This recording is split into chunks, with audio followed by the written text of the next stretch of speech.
Le voyage dans le temps, ça a toujours fait rêver, et un peu peur aussi, non? Mais si on met de côté la science-fiction, la vraie question c'est, est-ce que les lois de la physique nous l'autorisent? Vraiment? Peut-on briser les chaînes du présent?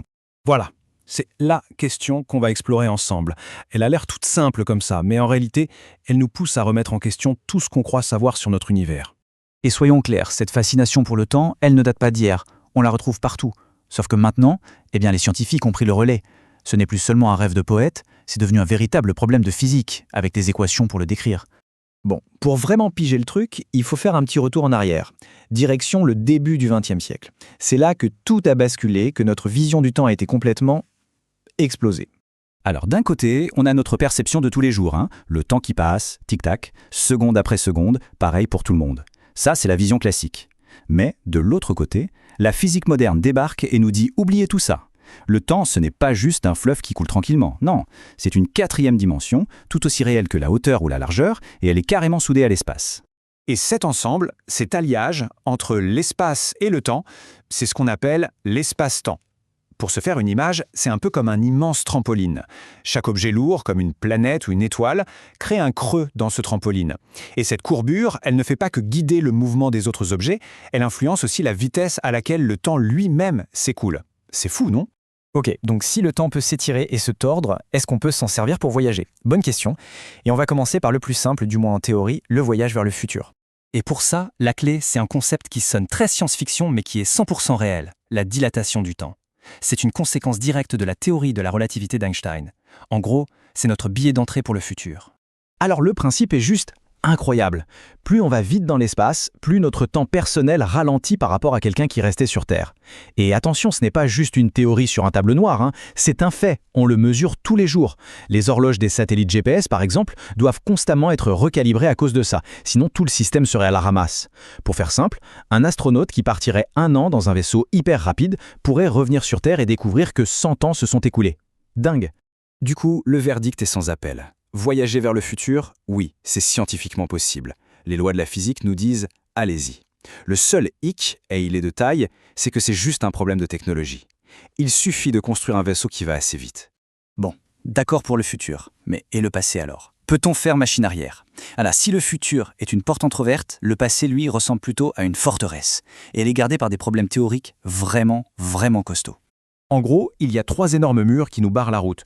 D'abord, des sortes de raccourcis cosmiques qu'on appelle les trous de verre. Ensuite, des nœuds au cerveau complètement insolubles, les fameux paradoxes. Et enfin, une loi fondamentale de l'univers lui-même, la flèche du temps. Alors, les trous de verre. Sur le papier, c'est génial. Ce sont des tunnels qui traversent l'espace-temps, qui pourraient en théorie relier 2 époques différentes. Le souci, c'est qu'ils seraient super instables. Ils s'effondreraient sur eux-mêmes en un instant. Pour les garder ouverts, il faudrait une sorte de matière exotique, avec une antigravité, un truc que personne n'a jamais observé et qui franchement défie un peu tout ce qu'on connaît. Mais admettons qu'on y arrive. On trouve un moyen, on stabilise notre trou de verre. On se rend compte que le plus gros problème, ce n'est même plus la physique, c'est la logique. Et là, on tombe sur le grand classique, le paradoxe du grand-père. Imaginez, on remonte le temps, on empêche ses propres grands-parents de se rencontrer. Bon, s'ils ne se rencontrent pas, on ne naît pas. Et si on ne naît pas, qui est revenu dans le temps pour les en empêcher? Personne. C'est une boucle absurde. La logique implose complètement.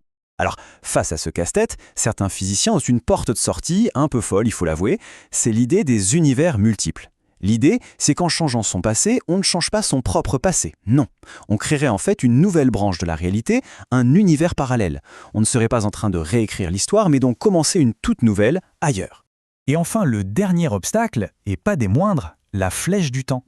C'est une loi super fondamentale de l'univers qui dit que tout tend à aller de l'ordre vers le désordre. On appelle ça l'entropie. C'est simple, un verre qui tombe et se casse ne va jamais se reconstituer tout seul par magie. Cette progression inévitable vers le bazar, ça donne au temps sa direction, toujours vers l'avant. Remonter le temps, ce serait voir ce verre cassé se reformer. Ça n'arrive juste jamais. Alors, au final, qu'est-ce qu'on retient de tout ça? Si on met toutes les pièces du puzzle ensemble, on a une image assez claire qui commence à apparaître. Ce petit résumé, il dit tout. D'un côté, le voyage vers le futur. Ça colle avec les lois de la physique. C'est un défi technique, un énorme défi, mais ça reste du domaine du possible. De l'autre, le voyage vers le passé. Là, on est dans la spéculation la plus totale. Les obstacles ne sont pas juste des questions de comment on construit la machine. Non, ce sont des problèmes fondamentaux, peut-être même des non catégoriques gravés dans les lois de l'univers. En fin de compte, le temps, c'est bien plus qu'une simple horloge sur un mur. C'est peut-être même le vrai protagoniste de l'histoire de l'univers. Une énigme immense dont on commence à peine à tourner les premières pages. Et tout ça, ça nous laisse avec une question assez vertigineuse. Si le futur est une destination, un endroit où on pourrait un jour se rendre, est-ce que ça veut dire que le passé est une porte qui a été fermée à double tour, pour toujours, par les lois mêmes de notre univers ?